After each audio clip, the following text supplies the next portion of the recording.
Fenrir entered the world already watched.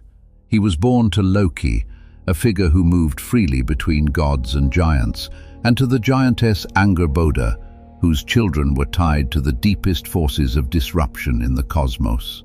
Alongside Fenrir came Jormungandr, the world serpent, and Hel, ruler of the dead. The gods did not wait to see what these beings would become.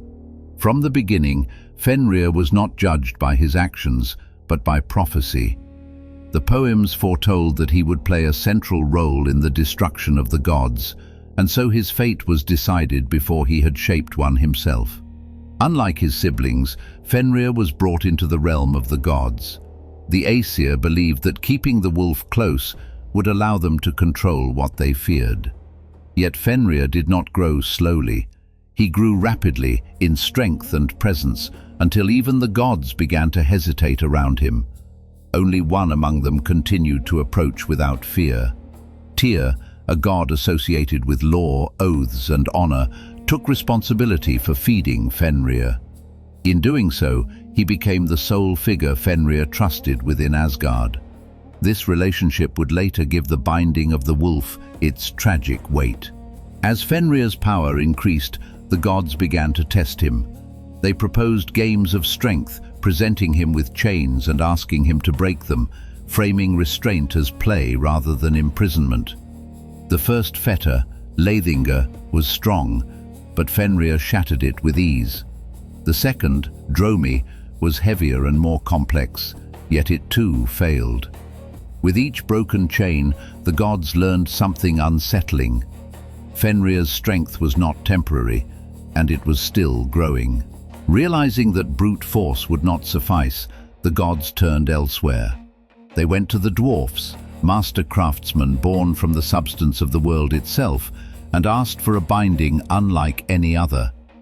The result was Gleipnir, a ribbon light as silk and deceptively fragile in appearance. It was forged from impossible elements: the sound of a cat's footsteps, a woman's beard, a mountain's roots, a bear's sinews, a fish's breath, and a bird's spittle. These ingredients symbolized things that no longer exist, reinforcing the sense that Fenrir's binding required the removal of possibilities from the world. Fenrir immediately sensed deception. He agreed to be bound only if one of the gods placed a hand in his mouth as a pledge of honesty. Tyr accepted the condition, knowing what it would cost him. When Gleipnir tightened and Fenrir realized he had been betrayed, the wolf closed his jaws. Tyr lost his hand, and with it, the illusion that the god's order was maintained without sacrifice. Fenrir was bound, but the act revealed something deeper. Order in the Norse cosmos was preserved through broken oaths and necessary violence, not moral purity. Bound to a rock, Fenrir was driven to fury. From his mouth flowed saliva that became the river Van, a constant reminder that restraint did not erase danger, it only redirected it. The gods believed they had prevented Ragnarok by immobilizing the wolf, but the sources never suggest that Fenrir was defeated, only delayed. When the final age arrives, Fenrir breaks free. The myths do not dwell on how this happens, only that no binding can hold once fate itself begins to move. Fenrir runs with jaws so wide that they touch sky and earth. Fire burns from his eyes and mouth. He does not come as a monster acting alone, but as part of a larger unraveling, the collapse of boundaries the gods once enforced. Fenrir's role reaches its climax when he confronts Odin. The All-Father, who once ordered the binding of the wolf, meets the consequence of that decision. Fenrir devours him, fulfilling the prophecy that shaped the wolf's life from the start. This is not patient as revenge, nor as justice.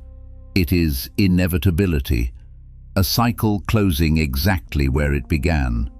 Fenrir does not survive Ragnarok. Odin's son Vidar, a god associated with silent endurance and vengeance, confronts the wolf. Wearing a shoe made from the discarded leather scraps of human civilization, Vidar forces Fenrir's jaws apart and kills him. The detail is deliberate. Even in the end, Fenrir is undone not by divine cleverness, but by the accumulated remnants of human life, quietly shaping the outcome of the gods' final battle. Fenrir is not simply a beast of destruction. He represents fear acted upon too early, prophecy enforced rather than questioned, and the cost of trying to imprison what has not yet committed a crime. The gods created the conditions of their own end by treating fate as an enemy rather than a structure they were part of. Fenrir's story is not about chaos defeating order. It is about order revealing its limits. The wolf was bound, but the fear that created the binding was never resolved. And when the world finally broke, Fenrir was not an aberration within it. He was its mirror. This was not the end of the Norse world. It was the moment that showed how it truly worked.